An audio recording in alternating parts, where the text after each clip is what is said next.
Bonsoir à tous et bienvenue au journal sur Canal 2 International. Tout de suite, voici les titres à la une de l'actualité ce mardi.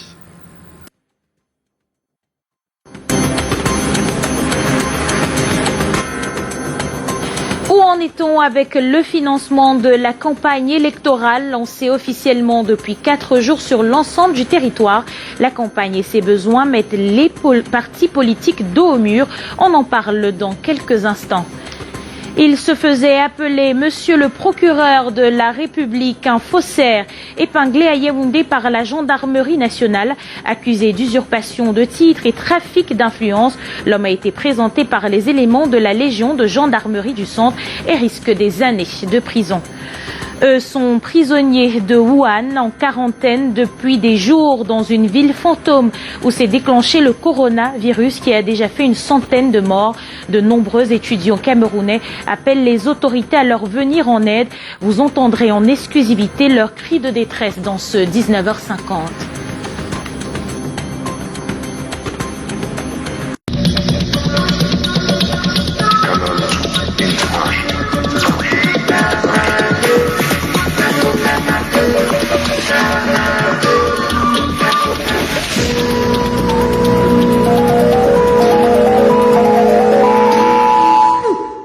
Bonsoir à tous, nous démarrons ce journal en parlant du double scrutin de février prochain à Vouri-Ouest. La bataille électorale bat son plein. Les candidats s'affrontent sur le terrain de l'affichage, du porte-à-porte et des discours prometteurs. Ce matin, le premier secrétaire du PUR s'est descendu dans les rues demander le suffrage des populations. Vanessa Melakemdem et Henri Chinda étaient à sa suite. Double scrutin, double enjeu pour Serge Espoir Matomba, candidat comme maire et député à Vouri-Ouest.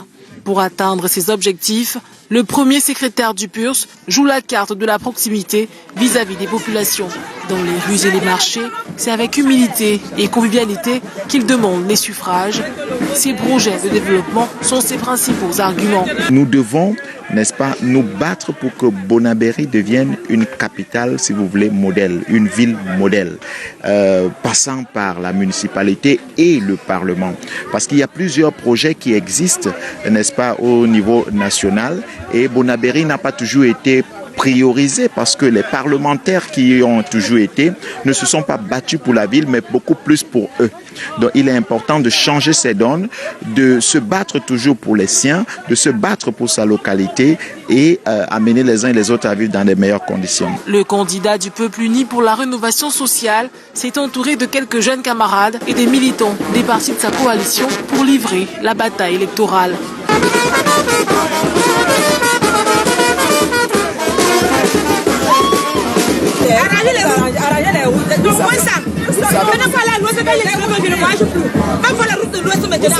À Vouri-Ouest, le parti au bulletin bleu challenge une dizaine de partis politiques qui marquent leur présence au quartier Bonabéry par des affichages plus ou moins anarchiques. Il s'agit entre autres du RDPC, du SDF, de l'UNDP qui ont déjà une grande expérience en la matière et de petits poussés comme l'UFDC. Dans tous les cas, le match s'annonce serré le 9 février prochain.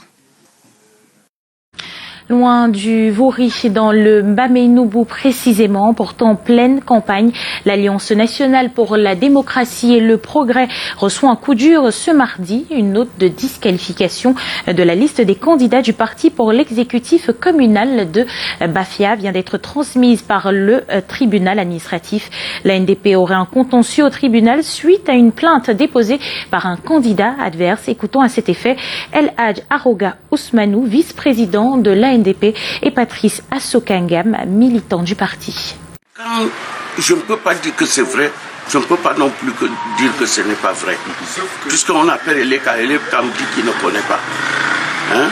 Bon, maintenant, il nous a donné les références d'un jugement qui est fait depuis. Et que c'est aujourd'hui, c'est hier qu'on a commencé à publier. Nous, on court maintenant, on va aller au palais, je m'en vais voir mon président national qui va suivre ça. On a un avocat et lui aussi, il va voir ce qu'il va faire. Mais ce que je veux assurer à tous ceux qui sont de l'ANDP, de ne pas s'inquiéter. Ils ne vont rien faire. Nous allons continuer nos meetings. Même si ce soit ça aujourd'hui et demain, mais d'ici après-demain, nous allons reprendre. Et on va reprendre pour dénoncer cette mascarade. Aller en campagne, c'est aller à la conquête des électeurs. Une des exigences requises à ce moment est la profession de foi. Ce document officiel sur lequel sont consignées les motivations et programmes des candidats n'est pourtant pas la chose la plus partagée. S'il est vrai que le manuel écrit est presque inexistant, sur le terrain, les candidats ont tout de même un message. Yvonne Katinken pour les précisions dans cet élément. Ils ont 2 semaines pour chercher les suffrages, 2 semaines pour se faire connaître et faire connaître son projet. Les candidats aux élections de 2020 ont déjà amorcé le départ de la propagande. Voter les listes RDPC, c'est voter pour notre propre bonheur. C'est voter pour notre développement. C'est une élection de proximité et chaque candidat doit présenter un argumentaire pour convaincre les potentiels électeurs. L'UNDP présente toutes les actions, c'est-à-dire en tant que député, tout ce que fait un député au niveau de l'État. Donc vous savez, du budget, nous avons un regard toujours par rapport au bien-être de nos populations. Nous allons lancer le programme communal de gouvernance, qui est un programme stratégique qui vise à faire de la programmation pour maîtriser tout le potentiel de la commune et le rendre réel. Cette mise en scène inclut un discours persuasif qui devrait inciter les électeurs au vote. Toute notre force pendant tout notre mandat a été le bien-être des populations. Et c'est justement pour ça que tu vois, la forte population se retransmet, quitte le bateau RDPC pour se retrouver dans le bateau SDF. Nous avons articulé notre programme politique en 5 points. Il y a l'environnement. Vouri-Est ne doit pas continuer à être le dépotoir de la ville de Douala sans véritable politique. La profession de foi est un document officiel, très souvent écrite, mais sur le chemin des municipes et législatives de 2020, très peu de candidats en parlent. Sur le terrain, rien que des mots et des illustrations qui s'entrechoquent. Notre président a parlé du Cameroun nouveau. Le Cameroun nouveau est un concept avec la loi de la décentralisation qui trace un nouvel ère pour notre pays parce qu'il met l'homme au centre des préoccupations. Nous comptons faire une proposition de loi pour instituer de manière systématique dans toutes les communes ce qu'on appelle les centres de métiers. C'est des centres dans lesquels vous entrez, on vous apprend à faire un métier. Oui, dès que vous sortez de ces centres, vous pouvez être soit un bon maçon, un bon informaticien. Ça fait qu'au sortir de ces centres, vous êtes directement opérationnel dans le marché de l'emploi. Cette propagande électorale est inclue dans la profession de foi du candidat. Elle implique un positionnement et qui est un art. Et ce bilan, je l'assume au nom de tout le monde. Je suis également nos adversaires sur le terrain. Ils n'ont rien dit. On va vous donner de l'eau. On va vous donner le courant. C'est quelqu'un leur aurait demandé, donc vous allez installer notre centrale électrique à Douala, la deuxième en 5 ans. Et ils ont chassé, comme vous avez dit. La profession de foi peut constituer l'élément central dans une campagne électorale, même si les électeurs au Cameroun ne s'en préoccupent pas. Ils pensent tout simplement que ce sont des mots et rien que des mots. Et on reste justement sur le terrain de la campagne à Douala 3e et Douala 5e. Les candidats aux législatives et municipales renforcent les techniques de contact avec les populations. Point de presse, échange avec les communautés, descente dans les marchés, outillés pour séduire les électeurs. Junior Ossin, Marius Kossou ont suivi 3 candidats pour nous ce mardi.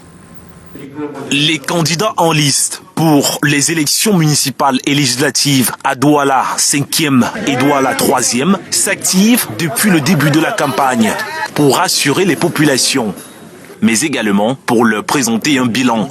C'est le cas du maire sortant, Sa Majesté Gustave Ebanda, pour le compte du RDPC. Au moment où nous prenons la tête de la commune, nous étions à plus d'1 milliard de dettes.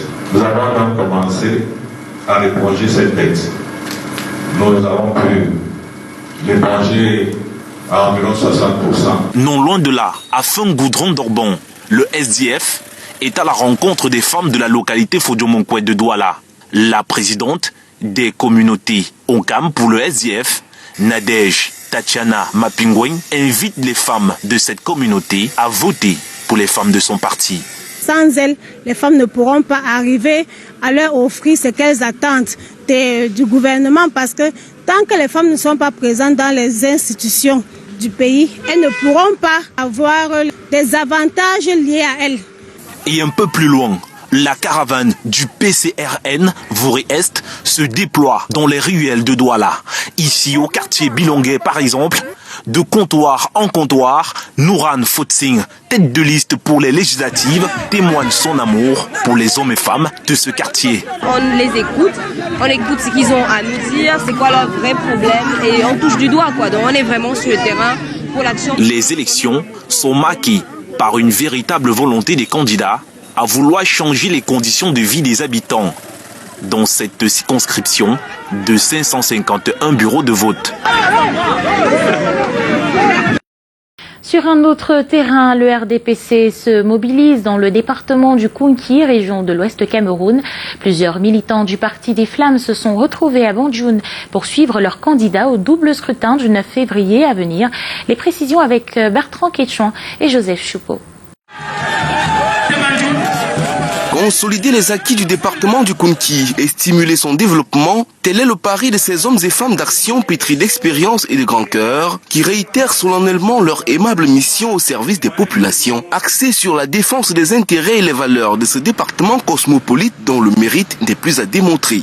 Ceci est la synthèse des déclarations qui ont séduit l'auditoire au cours du giga-meeting de lancement de la campagne du double scrutin du RDPC relatif aux élections législatives et municipales tenu le week-end dernier à l'esplanade de la préfecture de Banjoun, située dans le département du Kounki, région de l'Ouest Cameroun. Je suis heureuse de constater que dans le Kounki, nous avons des candidats dignes, des candidats heureux, des candidats créatifs, des candidats proactifs, des candidats qui sont d'abord notables chez eux avant d'être notables à l'international.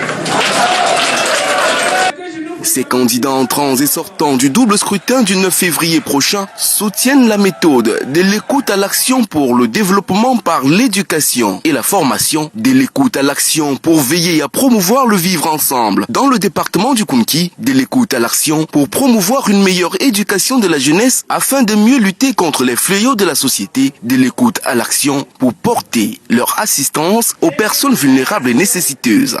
Nous construirons quelque chose de durable. Nous pouvons faire du département du Kounki la capitale du monde. Au regard du profil de la décentralisation, plusieurs et énormes moyens seront disposés aux besoins des populations, ce qui nécessite parallèlement des interlocuteurs dignement intègres pour ces causes humanitaires. Je tiens à rassurer nos patriarches, Photo Victor Foyambo, l'infatigable bâtisseur qui nous a tant donné. Nous sommes tous mobilisés pour la faire triompher. Je donne la même assurance à l'honorable Kochi Albert, candidat titulaire, tête de liste pour les législatives. Chers camarades, peut-être que certains d'entre vous se disent intérieurement, avant de solliciter un deuxième mandat, dis-nous ce que tu as fait du premier. Je ne sollicite pas un deuxième mandat pour le prestige ou les honneurs, mais bien plus pour parachever les nombreuses actions que j'ai engagées avec vous. C'est donc une période d'adoption des nouvelles méthodes de développement qui s'ouvre pour meubler cette saison de campagne du double scrutin des législatives et municipales dans le Kounki. Et dans cette campagne, les partis marchent presque les uns sur les autres pour aller à la conquête des voix. Et on voit cela avec vous en direct de la capitale. Alain Ghislain Kanga, bonsoir.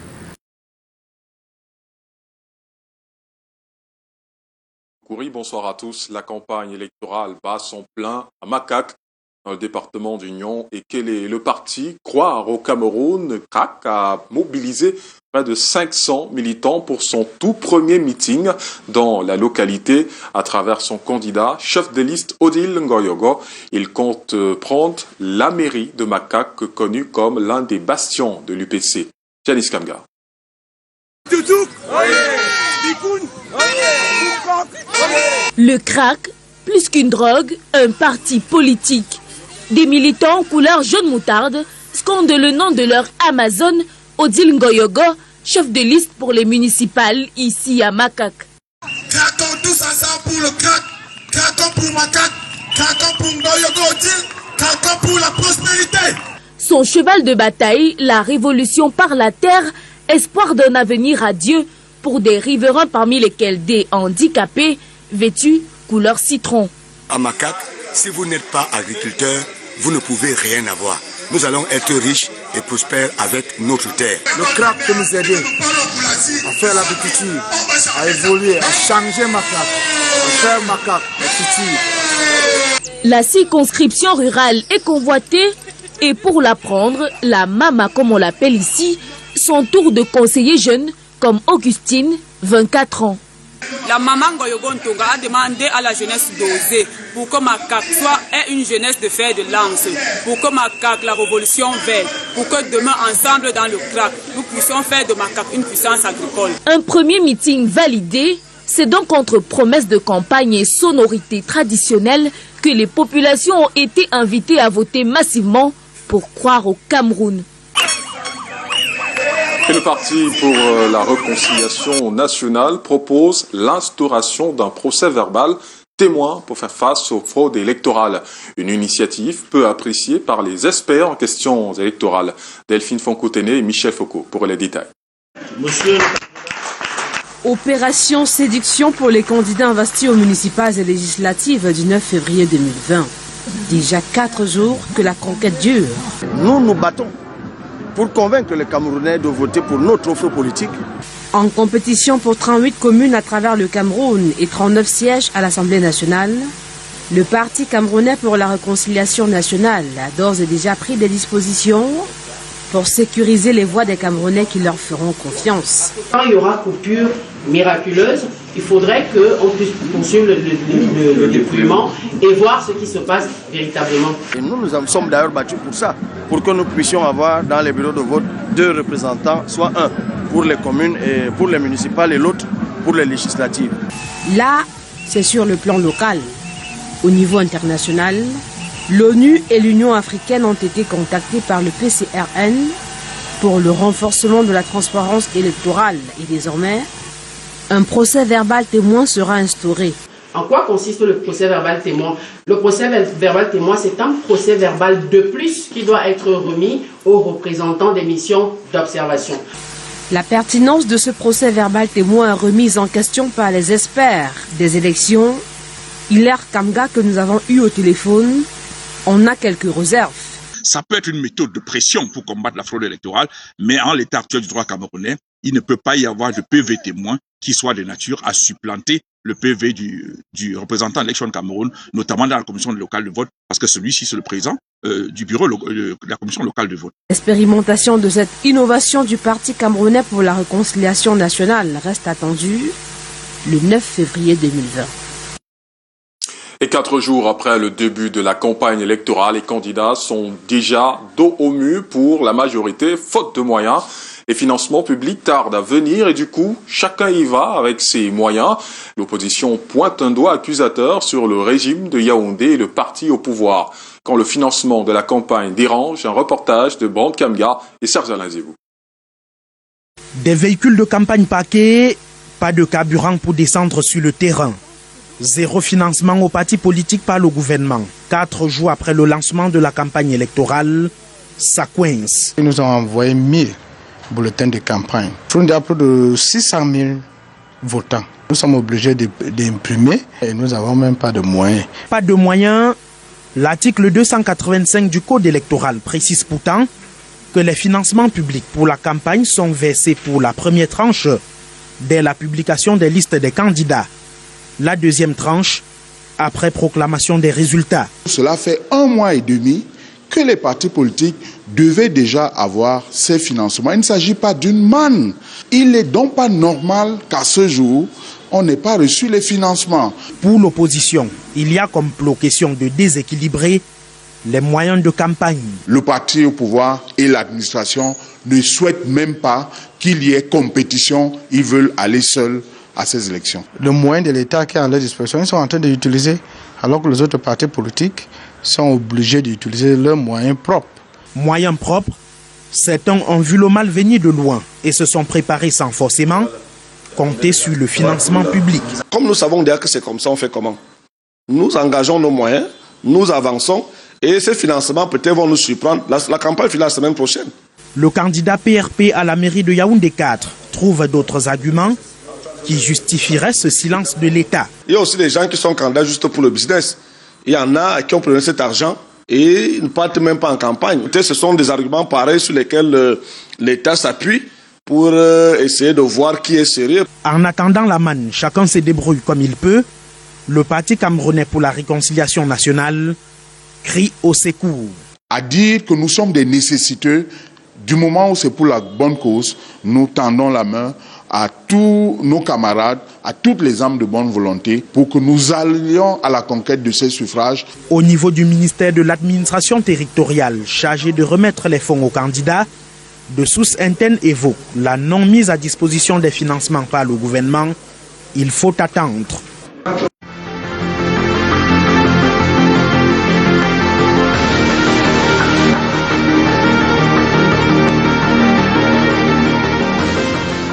Tout autre chose à présent, 2 présumés faussaires sont tombés dans les filets des éléments de la Légion de gendarmerie du centre. L'un est accusé d'usurpation des titres. Il s'est fait passer pour un procureur de la République et l'autre a dérobé une mallette contenant près de 10 millions de francs CFA pendant les obsèques de la mère de sa victime.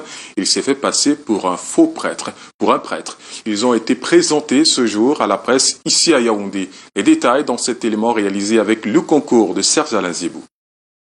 La démarche lourde d'un présumé malfaiteur pris dans les mailles de la gendarmerie. Le dénommé Elomo a profité du malheur de sa victime pour lui dérober une mallette contenant la somme de 8 millions de francs CFA et ses effets personnels. La victime, qui a informé les éléments de la gendarmerie, leur a produit le film de l'événement qui va conduire à son arrestation. L'exploitation de cette bande nous a permis d'extraire la photo du présumé auteur. Le 25 janvier 2020, le nommé Elomo sera interpellé au lieu dit Eligambassa, dans le chemin de Monat Télé. Après exploitation, elle va récupérer une partie du butin constitué d'un véhicule de marque Toyota acheté avec l'argent dérobé. L'autre prise de la gendarmerie, la voici. Ce monsieur est accusé d'usurpation de titres. Il s'est fait passer pour un procureur de la République avec des identités avérées. Nous avons exploité les numéros de téléphone par lesquels ils appelaient et déjà il faudrait signaler qu'ils appelaient toutes les flottes de gendarmerie et de police parce qu'il y a des annuaires. Ils prenaient ces annuaires-là, je ne sais pas comment ils s'en sont procurés, mais ils prenaient ces annuaires-là, ils appelaient systématiquement les unités de police judiciaire dans le but de faire libérer, de faire un trafic d'influence pour libérer des gardés à vue ou alors obtenir des informations sur ces détenus, sur ces gardés à vue pour pouvoir arnaquer leur famille. Le faux procureur, qui est un repris de justice, a été conduit dans son nouveau bureau, derrière les barreaux. Et une opération des éléments de la police a permis de mettre la main sur 211 kg de chanvre indien, une arme de fabrication artisanale. La cargaison conditionnée dans 8 sacs a été détruite devant les autorités locales à la décharge municipale. Nous y reviendrons dans nos prochaines éditions.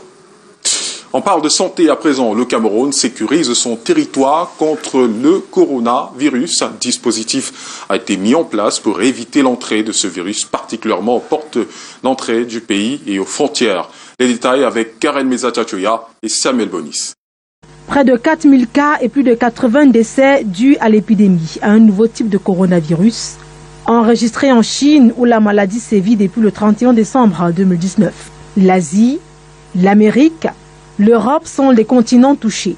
En Afrique, la Côte d'Ivoire a déjà enregistré un cas suspect. Tous les pays doivent pouvoir être préparés à la survenue d'un cas éventuel de cette maladie sur leur territoire. Le Cameroun, en posture d'avant-gardiste, met en place son dispositif pour barrer la route à cette épidémie. La surveillance épidémiologique a été renforcée sous le triangle national et particulièrement aux points d'entrée et aux frontières.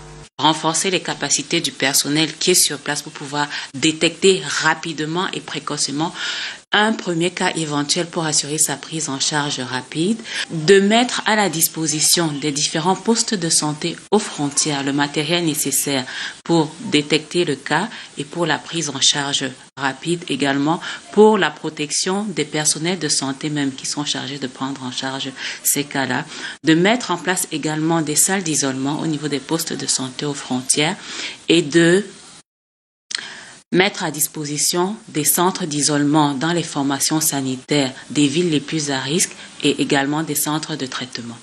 Les mesures standards d'hygiène telles le lavage des mains avec de l'eau propre et du savon mettent en outre à l'abri.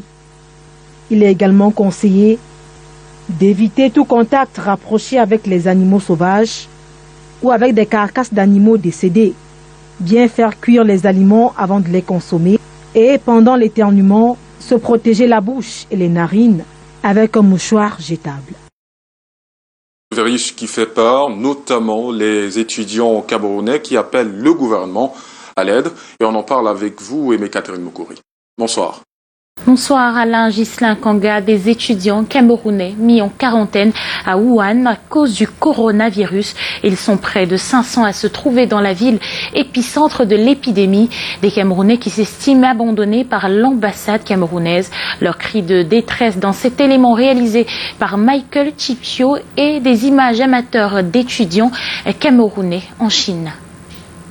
Voici quelques aperçus de la ville de Wuhan, épicentre du coronavirus en Chine. Derrière les portes de ces maisons qui restent désespérément fermées depuis plus d'une semaine, se trouvent plus de 500 Camerounais, parmi lesquels plus de 300 étudiants qui vivent désormais reclus. Depuis le déclenchement de l'épidémie, ils n'ont jusqu'ici reçu aucune consigne de l'ambassade du Cameroun sur place. Présentement, à Yichang, ville voisine de Wuhan, 3 étudiants camerounais ont été mis en quarantaine d'une période allant de 8 à 14 jours. Mais par la grâce de Dieu, ils se portent bien. Nous sommes une communauté de 500 Camerounais ici à Wuhan, étudiants et travailleurs, et nous déplorons le silence de notre ambassade, qui jusqu'à présent n'a fait aucun communiqué officiel concernant cette crise pour nous rassurer. C'est pour ça que nous lançons un appel de détresse aux autorités pour qu'elles s'interrogent sur notre cas, tout en nous aidant à traverser cette crise et en proposant des mesures éventuelles comme des aides humanitaires telles qu'elles soient. Même cette lettre transmise à la représentation camerounaise n'a jusqu'ici reçu aucune réaction des autorités. La psychose s'est emparée d'eux et le sentiment d'abandon grandit au fil des jours, dans un contexte où d'autres pays envisagent même le rapatriement de leurs compatriotes. Nous avons créé un groupe, Cameroonians of Hubei, pour voir d'abord identifier ceux qui sont dans le besoin, ceux qui n'en ont plus des vivres, parce que nous savons que des vivres, des personnes, nourriture, eau sont en train de s'épuiser progressivement. Certaines personnes n'ont plus accès à des masques et le fait que certaines personnes se sentent isolées et se sentent abandonnées par leur gouvernement. Pourquoi nous disons abandonnées? Parce que nous avons écrit 2 correspondances à l'ambassade. Nous avons appelé, mais on n'a pas eu de réponse officielle pour nous rassurer, pour nous coordonner, pour essayer de voir un peu la situation des Camerounais qui se trouvent maintenant dans une situation de précarité. La situation ne fait que se détériorer dans le sens que de plus en plus, chaque jour, les chiffres ne font qu'augmenter en ce qui concerne des morts, en ce qui concerne des personnes infectées. Sur place au Cameroun, le ministre de la Santé annonce des mesures de contrôle dans les aéroports. Pour l'instant, les autorités portuaires et sanitaires de Douala ne souhaitent s'exprimer sur la question. Mais des sources internes nous indiquent néanmoins qu'une formation des médecins a eu lieu il y a quelques jours. Question d'outiller les acteurs de la chaîne sanitaire. Et les statistiques à ce jour font état de 106 décès et plus de 4000 personnes affectées. On parle économie à présent. Les PME camerounaises contribuent à 34% du produit intérieur brut camerounais. Elles ont besoin de facilités de financement pour leur croissance et leur développement. Le ministre des Petites et Moyennes Entreprises, de l'économie sociale et artisanat, accompagné du représentant de la Banque de développement et d'investissement, a rencontré les acteurs de ce secteur. Robert Charlitoc et Thierry Nana. Avec un environnement des affaires peu reluisant, un poids fiscal toujours pesant, l'amateurisme des dirigeants d'entreprises et bien d'autres difficultés, la petite et moyenne entreprise camerounaise a besoin d'une bouffée d'oxygène pour son développement. Achille Basileki, ministre des petites et moyennes entreprises, a rencontré les opérateurs économiques membres du JICAM. Si on s'en tient aux différentes interventions des participants et si on suppose que ces interventions ont été prises en compte par le ministre et les financiers, nous pensons qu'un pas a été franchi pour la considération des PME dans notre pays. C'est donc une relation de confiance qui se noue ainsi avec le secteur privé et le ministère des PME. Au-delà de la mise en place des programmes d'accompagnement de ces petites et moyennes entreprises et la création des conditions favorables à leur développement, un financement des PME est envisagé à travers ce partenaire extérieur.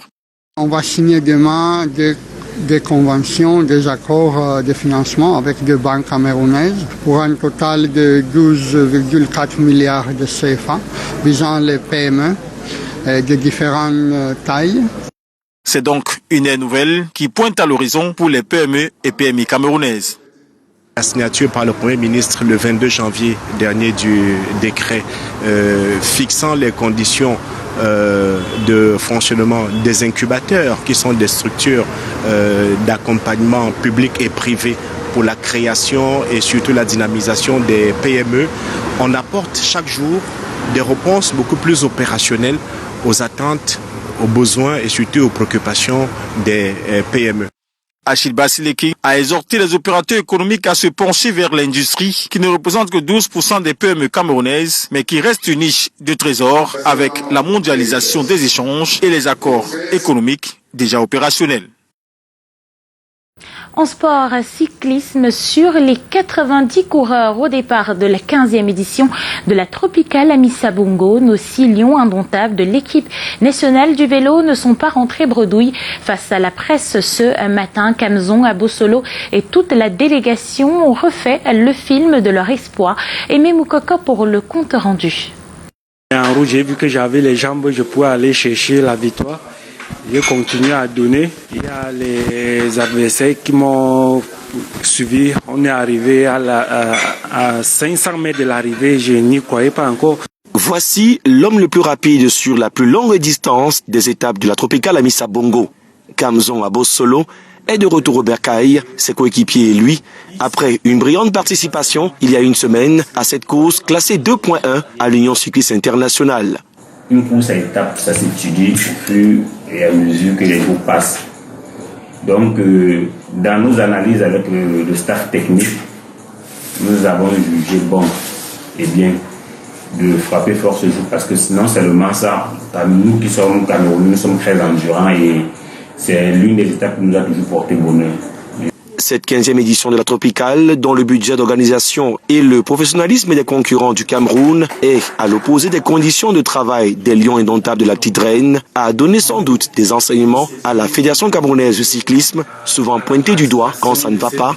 Pourtant, l'investissement du ministère des Sports et de l'Éducation physique pour les cyclistes de l'équipe nationale est toujours à la traîne.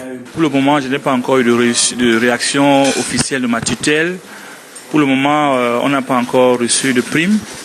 Donc voilà la réalité jusqu'à présent. Premier Camerounais des 3 Africains en 15 ans à avoir gagné une étape de la Tropicale, Kamzon Abosolo passe le message à la jeunesse. Je demande aux jeunes de travailler, il ne faut pas baisser les bras parce qu'on ne peut pas se lever un seul jour à arriver en haut. Je pense que c'est au fur et à mesure qu'on va arriver. Il n'y a plus qu'à espérer que les honneurs lui soient rendus à la dimension de son exploit historique. La salle polyvalente des services du gouverneur de l'Ouest a abrité la cérémonie de présentation des vœux de Nouvel An au maître des lieux. Un événement couplé à la proclamation des résultats du concours régional d'hygiène et salubrité publique. Écho de ces activités avec Walter Bertrand et Dimitri Cuaté. Bonne année, monsieur le gouverneur. C'est la phrase qu'environ 1000 personnes ont prononcée au cours de la cérémonie couplée de présentation des vœux de Nouvel An au gouverneur de la région de l'Ouest et la publication des résultats du concours d'hygiène et de salubrité publique, édition 2019. Un jeu de propreté qui aura mis en confrontation saine les écoles maternelles et primaires, les établissements scolaires, les marchés, les villages et les villes. À l'issue de cette édition, 8 meilleurs dans toutes les catégories. La ville de Baganté, Palme d'Or, le village Bapa et le marché A de Bafoussa. Baganté aime la propreté de façon historique. Son peuple aime la propreté et ce travail, c'est un travail collectif. Et véritablement à Baganté, si vous essayez de jeter une peau de banane non pas dans la poubelle, vous aurez des problèmes. Donc, un sentiment de satisfaction, un sentiment d'interpellation, un sentiment de responsabilité. Vous savez, il est très facile d'arriver au sommet, on dit souvent, mais très difficile de s'y maintenir. C'est l'occasion pour moi d'adresser les félicitations aux populations de Bapa qui, au jour le jour, s'évertuent à maintenir leur cadre de vie propre. Et je leur dédie ce prix parce que c'est eux qui ont le mérite de ce village propre. Bien avant la présentation des vœux de Nouvel An, Gilles Christian Sadi, secrétaire général des services du gouverneur, a égrené le chapelet des activités au courant de l'année, avant de conduire les autorités administratives, à sa suite les délégués régionaux, les parlementaires, les magistrats municipaux, les chefs traditionnels, les responsables des médias et de la société civile. C'est la fin du 19h50. Merci de votre fidélité sur ces mêmes antennes quand il sera 21h30. Un programme à ne pas manquer. La mise 2020, le grand jury. Au cœur du double scrutin de février, Cabral Libi sera face aux électeurs d'Union et Kélé. Une présentation de Rodrigue Tonguet. Bonsoir à tous.